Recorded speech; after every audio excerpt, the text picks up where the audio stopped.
Welcome. Good afternoon. Welcome. Today's presentation or webinar is on public health, social determinants, accountability, equity, and equality. I'd like to introduce myself. My name is Rahali Corson. I am the MS Medical Science, Masters in Medical Science Program Director at SCU. I'm also faculty at SCU with rank as professor. I used to teach this course, which is public health, and so it's a pleasure to be here and speaking to you. I'd like to also introduce my co-presenter today, Dr. Williams. Will you like to introduce yourself? Yes, thank you, Rahele. Welcome, everyone. I am Rashalda Williams, the Associate Program Director of Didactic Education here at SCU for the MSPA program, and also the Associate Director of DEI, and I am also faculty at SCU. Welcome. Next. I like to make a disclaimer to everyone attending today. I want to disclaim that the opinions expressed in this presentation and the following slides are those of the presenters, and they are not the opinions of the presenters' employees, committees, or other groups or individuals associated. Also, I like to disclaim that nothing in these particular slides or this presentation is meant as healthcare advice. This presentation is solely based on scholarship and research on public health. Therefore, today's presentation is just general information and in theoretical purposes only. I also like to disclaim that public health is a very fluid area, as we know. It changes quite rapidly with recommendation and requirements moving fast depending on what's happening. And it's possible for you to have requirements and standards that are within your professional associations, within your state or local association of public health.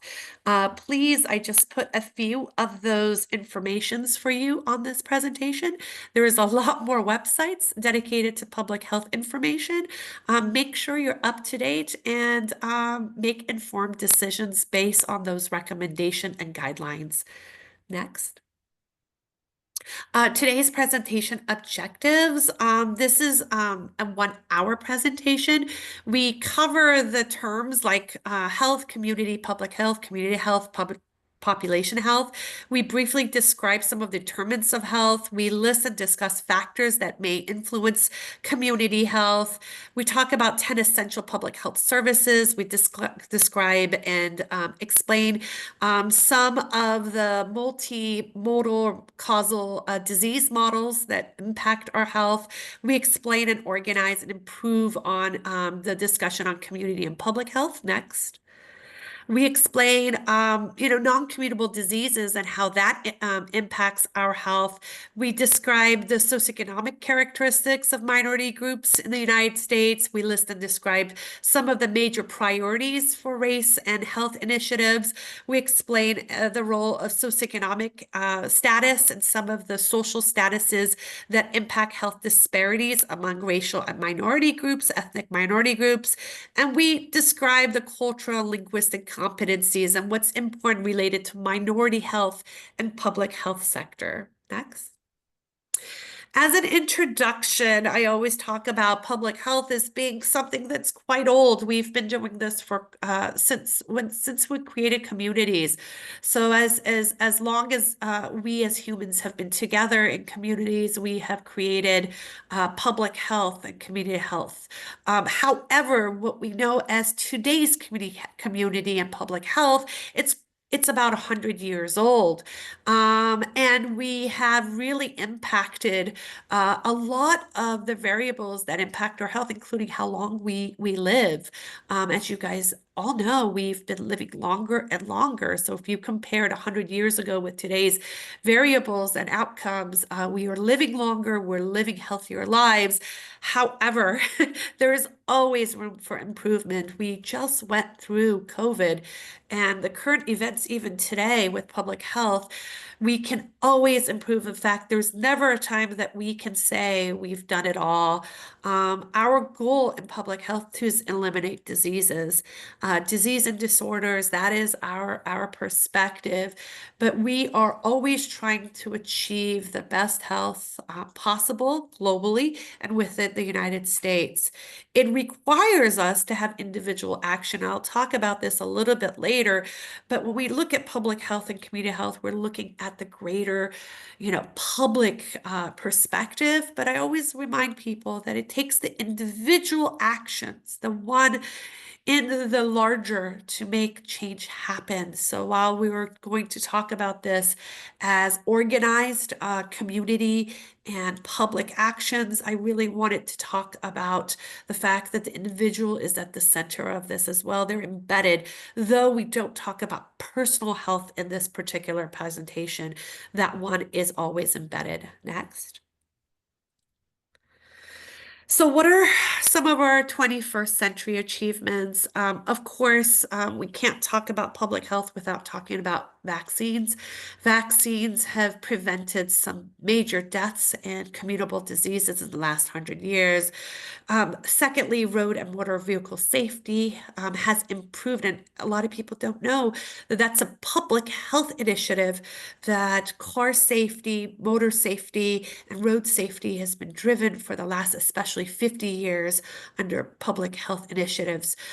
Control of infectious diseases, including clean water, clean foods, decline of deaths with cardiovascular health, as well as strokes, is one that we aim to do. Of course, there's a lot of important distinctions we'll have in this presentation, that this variable especially still has a lot of progress we need to make, especially with health disparities across racial and ethnic groups.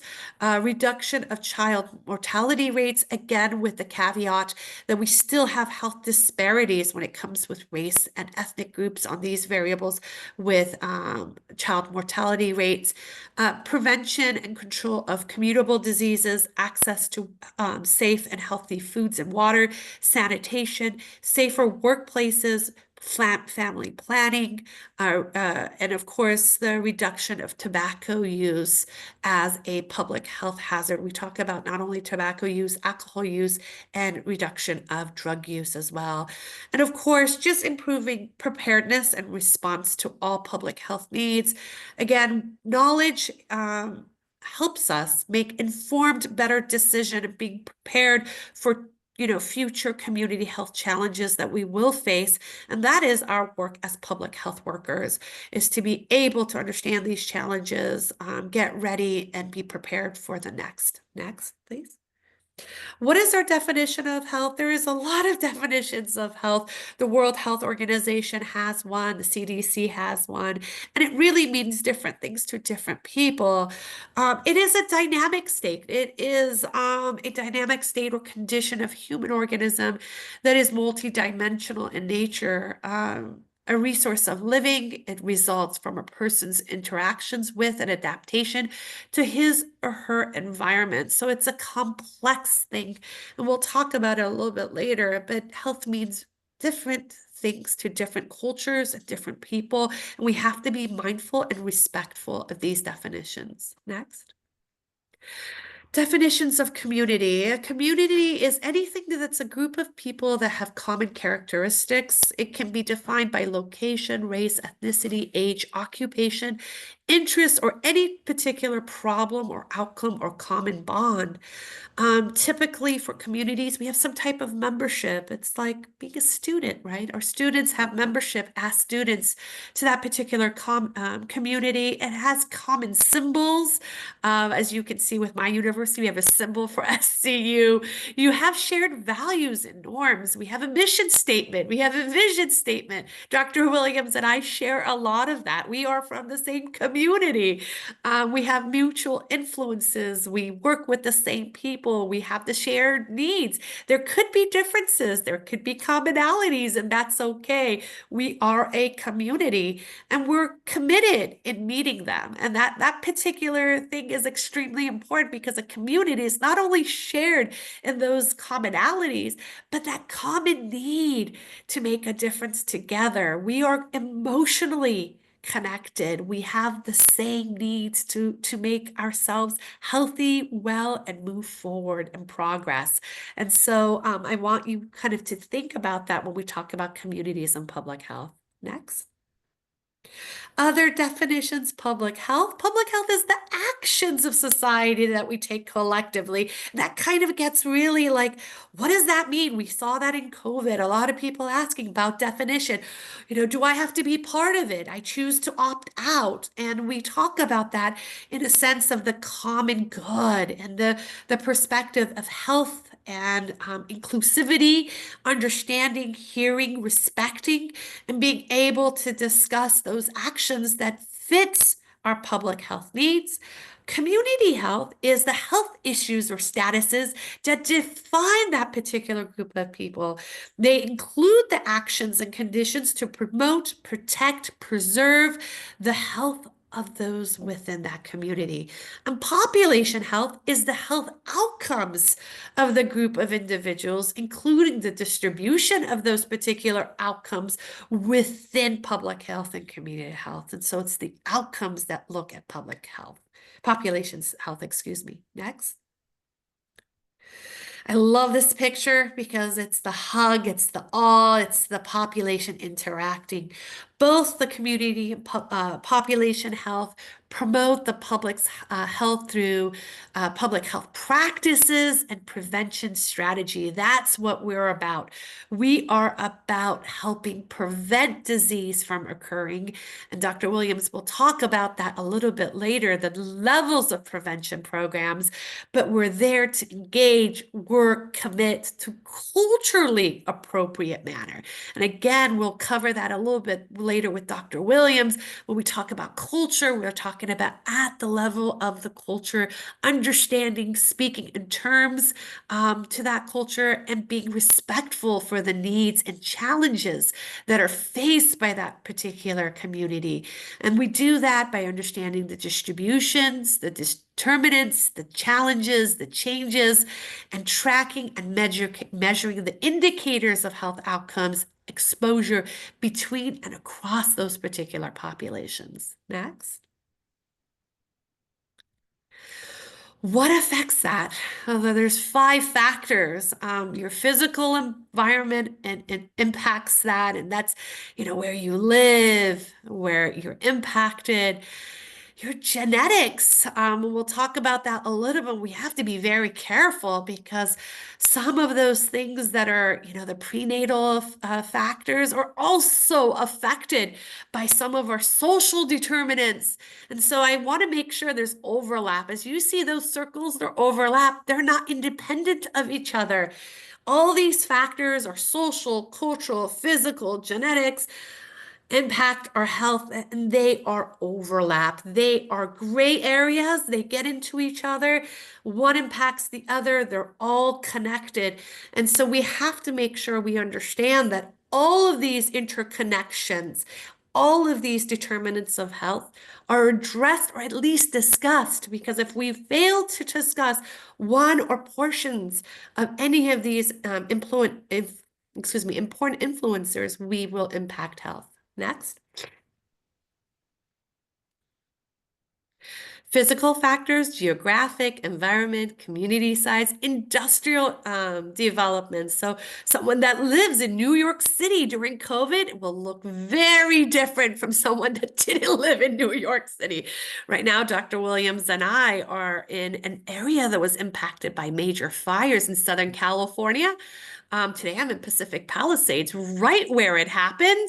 And so the perspective of this is it's going to be different for different environments. We have to be aware of that. We have to treat that culturally competency of that and be able to speak to those challenges per those different communities. Next. Social and cultural factors, that includes traditions, belief. We have prejudices, right? Our own beliefs. Sometimes we know them, sometimes we know. So we don't know. So there's, conscious and not conscious information and biases that we're not even aware of.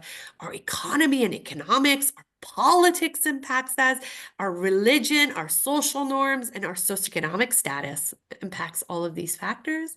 And then there's the individual versus community. And we have to, again, empower the one, empower the individual to be part of the larger discussion, educate, choose to participate, be part of that. Take those concerted efforts of the many individuals and make that public community program work. And that's about organizing. It's where we can identify common problems and goals, mobilize our resources that we have, sometimes at our fingertips, sometimes not. Sometimes we have to figure it out and figure out how we can do that. How do we get those resources? We have to be creative. We have to develop ways, and we have to implement strategies. And it's really about reaching those common goals that collectively we come together and decide as a totality what works for us. And it's really a consensus building. It's a lot of discussion, a lot of understanding, and it is not easy. And it's not an easy science. It's one that takes a very democratic, dynamic process to understand. Next. What are the core functions? It's to evaluate, it's to monitor, it's to diagnose and investigate, it's to educate and empower, it's to create community partnerships, it's to develop and enforce policies, it's about enforcing laws, linking providers, ensuring that there is competent workplaces. And this is a systematic management. This takes a lot of teams together to bring it together. And always at the core of this is evidence-based information. And that comes from research. For those researchers out there at this particular presentation, I empower you. Be part of that discussion. Attend the conferences. Attend the American Public Health, groups. We have the chiropractic group. We have the integrative healthcare group. We have lots of groups within the Public Health Association for the American Public Health. Be part of that and help us deal with the challenges through that information. Disseminate it, make informed decisions, and then impact the next generation. Dr. Williams and I are huge because we're both faculty. Impact the next generation of healthcare providers to do that as well. Give them that energy to move forward, because public health can be very difficult and it may be hard and sometimes energy reducing. And we always need to give that empowerment and energy back to public health. Move it forward. Next. Disease classification. I'm not going to get too much into this. Many of you are public health experts, and some of you health providers, so you know this. But I'll talk about several of the meaningful ways about prevention and control. We talk about diseases and disorders in acute and chronic forms. Anything over 3 months, as you know, it becomes chronic, and public health deals with both acute as well as chronic disease. We also talk about as communicable, which means it's infectious, and non-communicable diseases, which means non-infectious, and public health discusses both. And really, in this presentation, we'll talk a lot about non-communicable diseases, because they're the biggest factor we look at when we look at equity and equality and accountability. They're multimodal, they're difficult to identify, their treatment is quite difficult, and they're multi-causational. So some of those factors we talked about before really impact them. Go to the next page. So we get to this, we're a team. We're all here together as a team. We look at this in that perspective. Again, the environment, healthcare system, economics. Our pollutants in our environment are, communicable infections that are outbreaks, our quality of food, water, and air, Our genetics, our personal beliefs, our behaviors are all within this circle. It really impacts us. And so without a good team, we're going to go nowhere. So again, I empower you to get with individuals who really love this field and make the change occur. Next page. We're going to talk mostly about non-communicable diseases. They're the leading cause of death and disability in the US. The diseases of heart and blood vessels are still one of the greatest impacts, including cancer. Those things keep changing over time, which goes first, which goes first. Right now, we have cancer as the leading cause of death for adults in the US. We also are going to talk about other diseases like chronic obstructive pulmonary disease, diabetes among minority groups, and of course, chronic liver disease. All of these particular non-communicable diseases are attached. In fact, some of them have some causations attached to each other. So again, those linkages are important to understand when it comes to public health is how do we prevent it? Again, our job is to eliminate these diseases from the population. We're not just fighting them on prevention efforts, we're trying to eliminate them and have the next generation not to have to ever have them. Next. So where do we prioritize? Importance of disease, we look at rates, we look at how is it impactful to deaths and disability. So those are important numbers that we look at. We look at leading causes, we look at the number of years of potential life lost, especially for the young. The most important part of public health is to look at the young, because if we lose that population, we don't even have a next generation to impact. We look at the variables that impact particular groups and economic associated with it. So we look at money spent, how much is this costly? And those particular things like alcohol, tobacco, and other drug uses can be prevented and would be able to attach resources to other diseases. Next. So how do we get to this? We get with prevention, intervention, control, and of course, as I said, public health is all about eradication. What is prevention? It's planning for and taking actions to prevent the forestall. We don't want it to start on the onset of health of the disease or health program. Dr. Williams will cover that a little bit later, what that looks like. And intervention is, what we do once the disease is there, we have to treat it. And that's the effort to control the disease progress and taking actions from the event to become worse.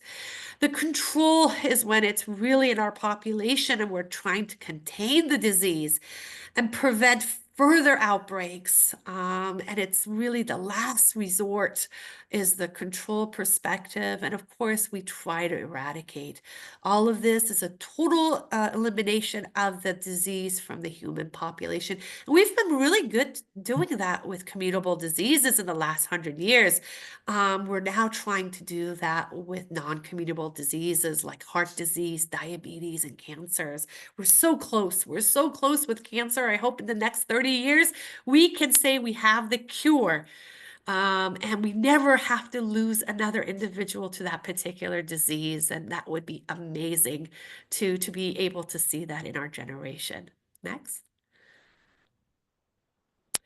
Practical application about social determinants. And I'm going to, I think, give Dr. Williams this part going forward. Dr. Williams, this is your side.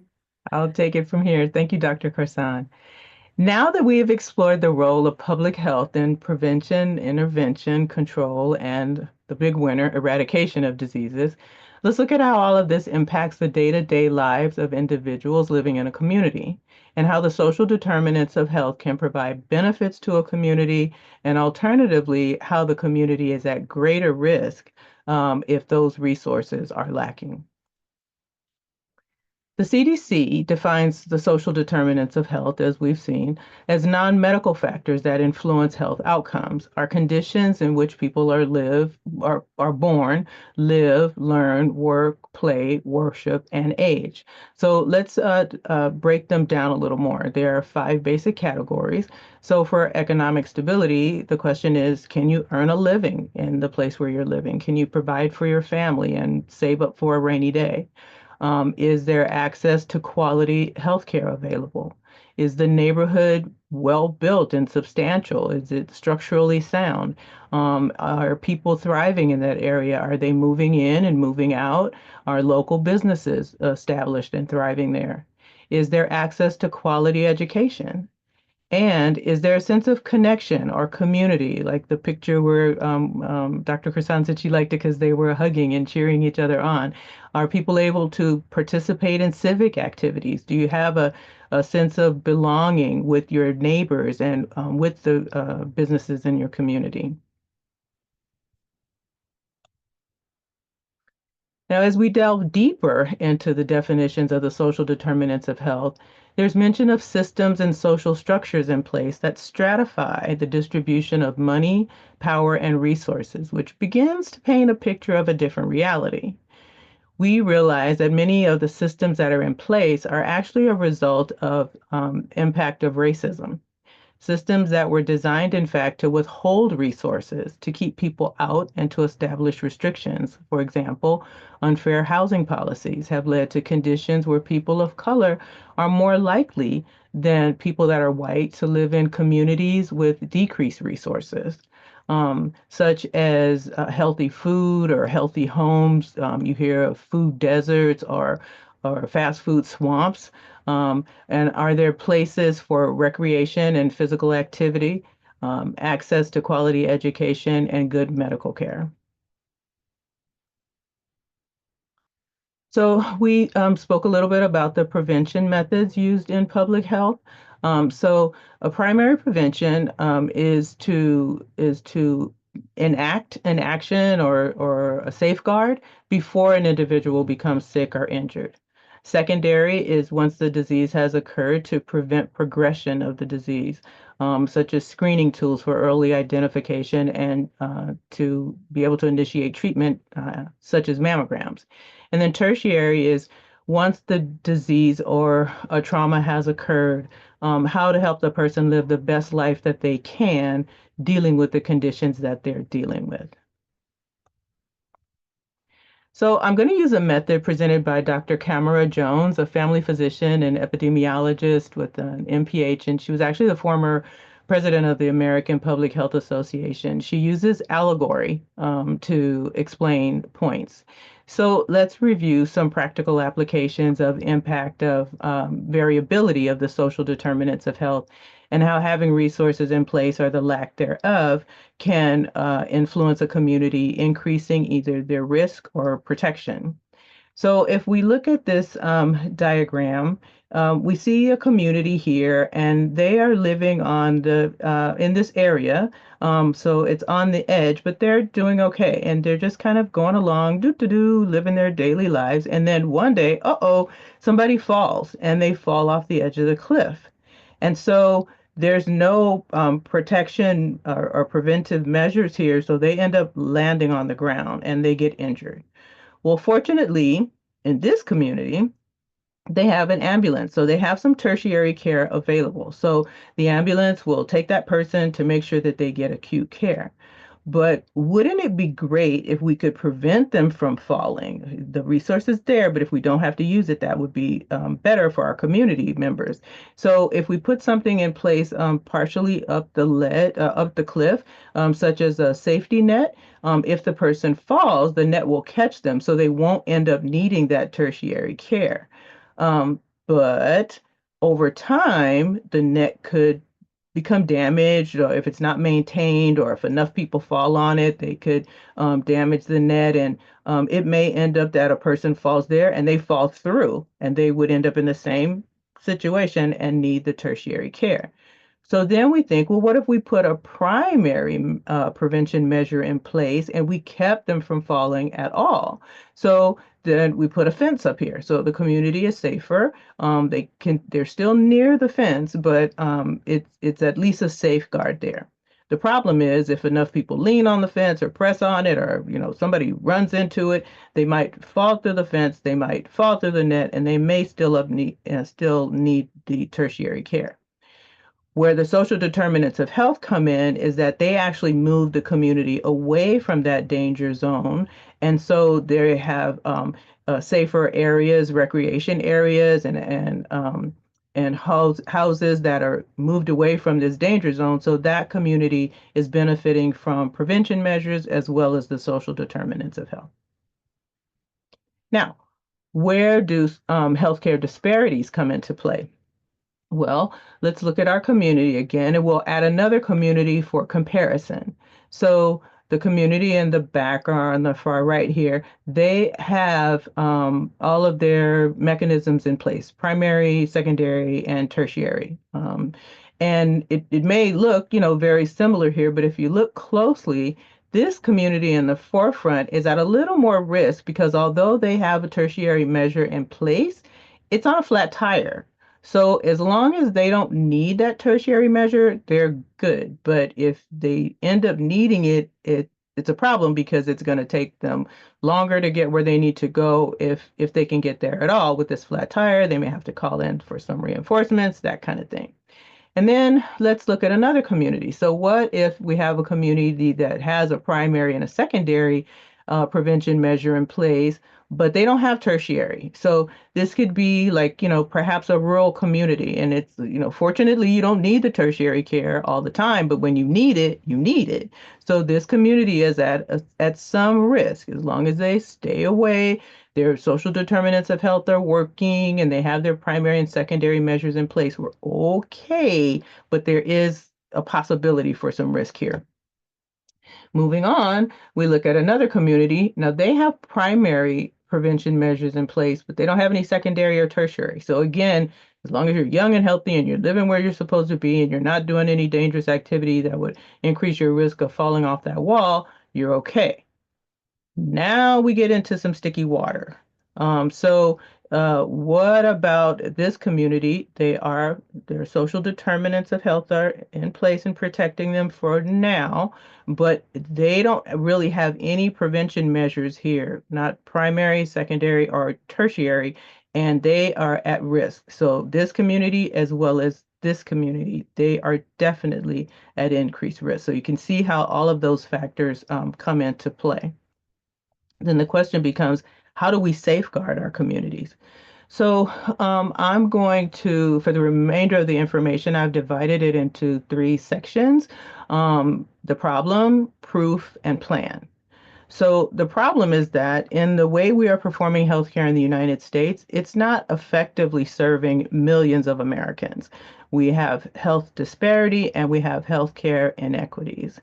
So it is our sincere hope that after this conversation today, you will engage in actively looking to see are there healthcare inequities or is there health disparity in my everyday areas of influence in my community? Am I aware of that?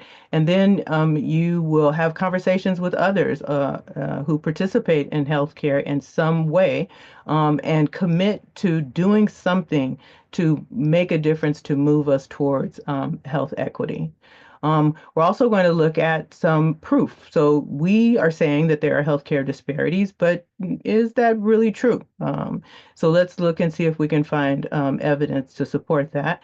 And then we're going to see what can we do to collectively move towards equitable care. It's going to take all of us participating on this patient care continuum to make a difference.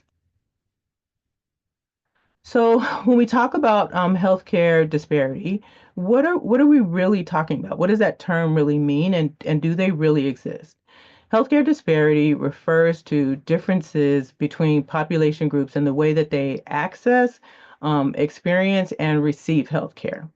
So we saw on Dr. Korsan's slide that there have been some improvements in many areas in general. And so we know that healthcare technology is improving. So then why would the disparities still exist? We're making advances.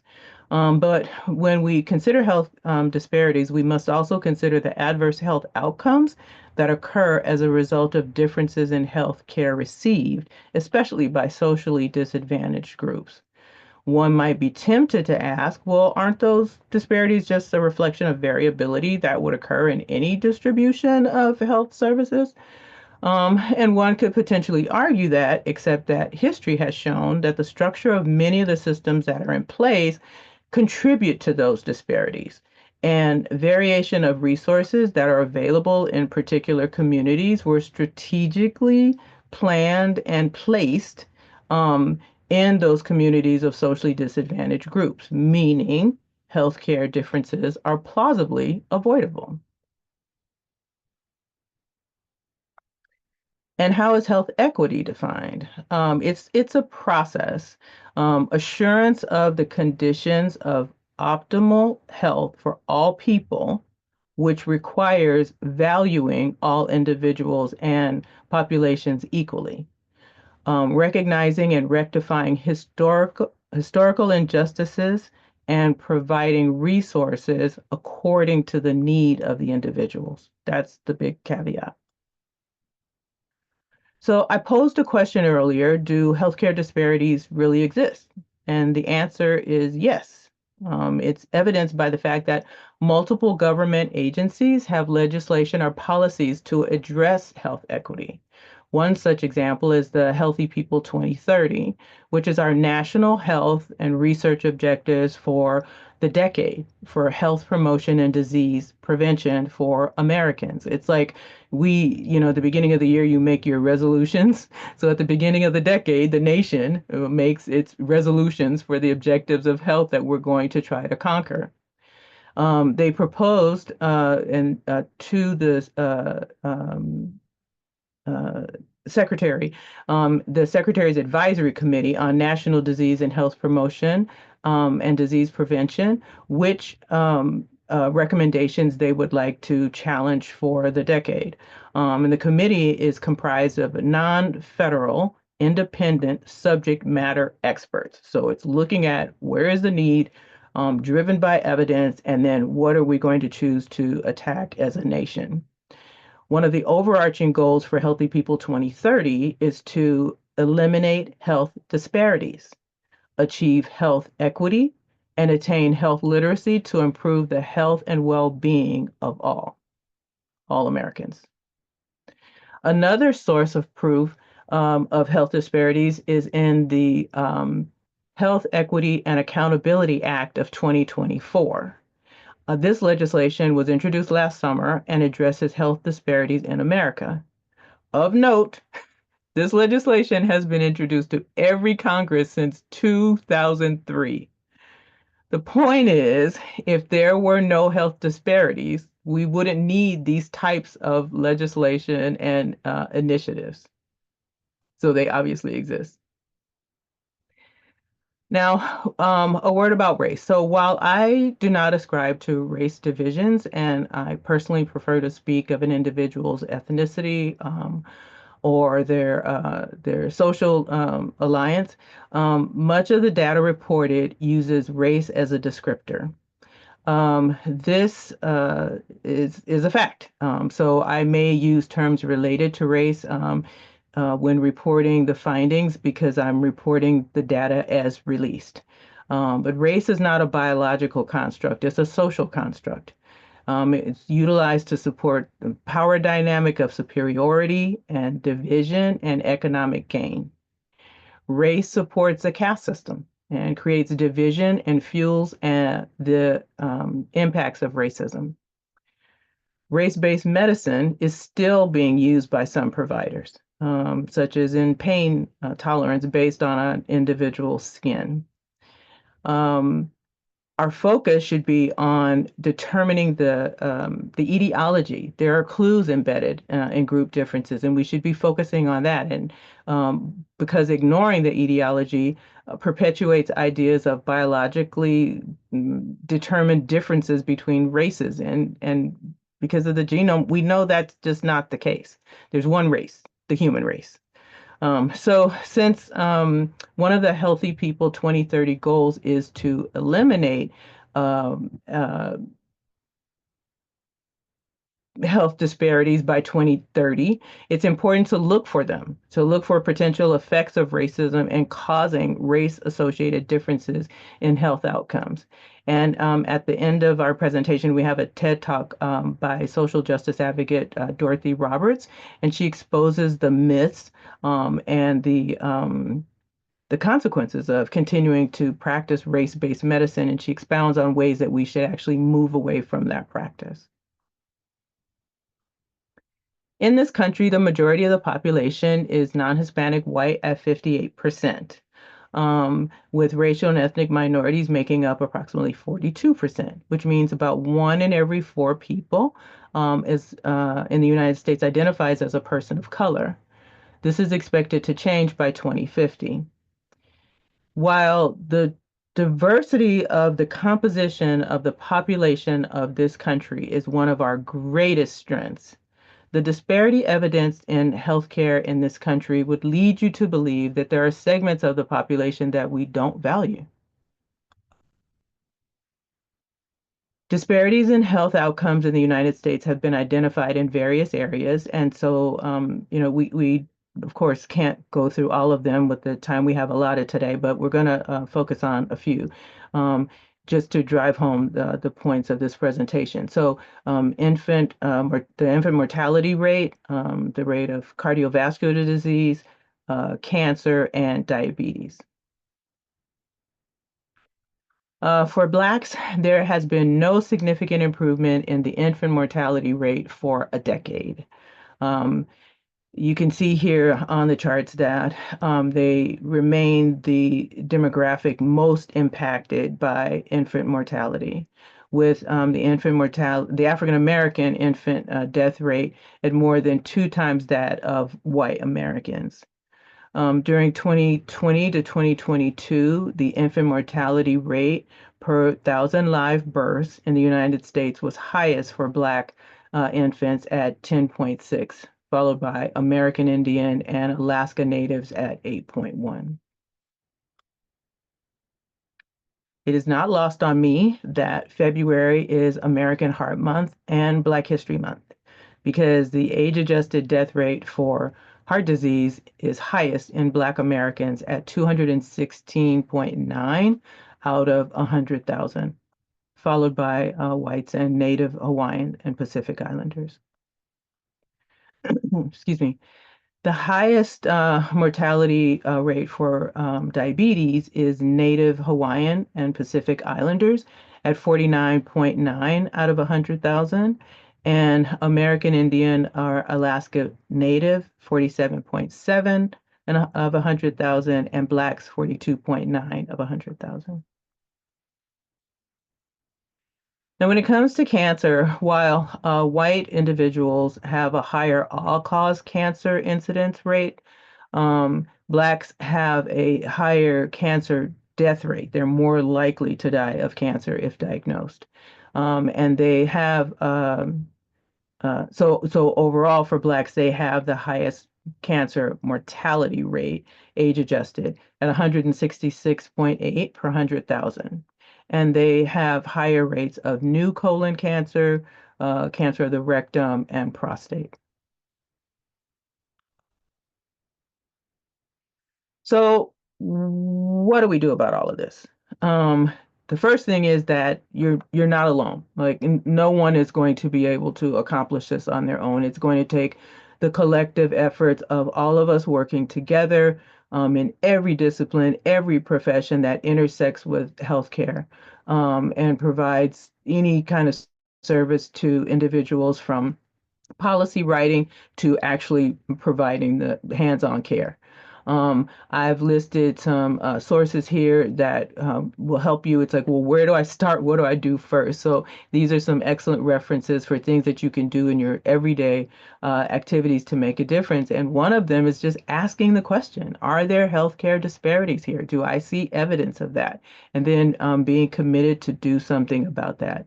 I love the motto of the CDC, to learn more, take action, and then make a difference. Each of us can make a difference working collectively. And how do we how do we ensure that the social determinants of health are being as effective as possible in our communities? Again, we pay attention to what's going on. We support local schools and businesses. We educate ourselves and community members about the social determinants of health. We support local businesses. We interact with our elected officials, and then we look for ways to make a difference. Um, and then as healthcare professionals and public health professionals, we can, as mentioned earlier, we can participate in research, we can conduct research, we can interact with researchers, share our ideas of innovative ways to evaluate what is going on with respect to healthcare disparities and how to impact change for equitable healthcare. We can support practices that help diversify the healthcare workforce and support passage of that Health Equity and Accountability Act of 2024 that has been trying to be passed since 2003. So I've also listed some resources here that, again, you can use to support the work that you are going to be doing to support health equity. So with that, we would like to say thank you very much. These are the references mentioned, and we'd like for you to review those. And oh, there's one. Sorry, I thought that, oh, there should be one more. Maybe it's after this one. Yeah, we wish you smooth sailing ahead. Thank you so much. Thank you. Megan, do we have time for Q&A discussion? Yes, thank you both so much. That was so helpful and informative. And we do have 10 minutes. So if you want to use that for an open QA, please do. Okay. Anyone have any questions?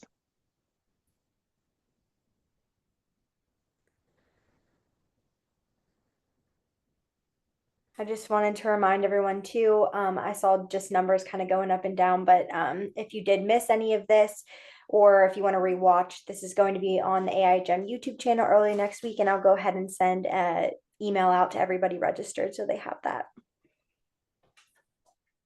I think our emails are, yes, our emails are available on the cover page of the presentation. So if anyone has questions later, they can feel free to reach out to us also. Absolutely. If no one has questions, we could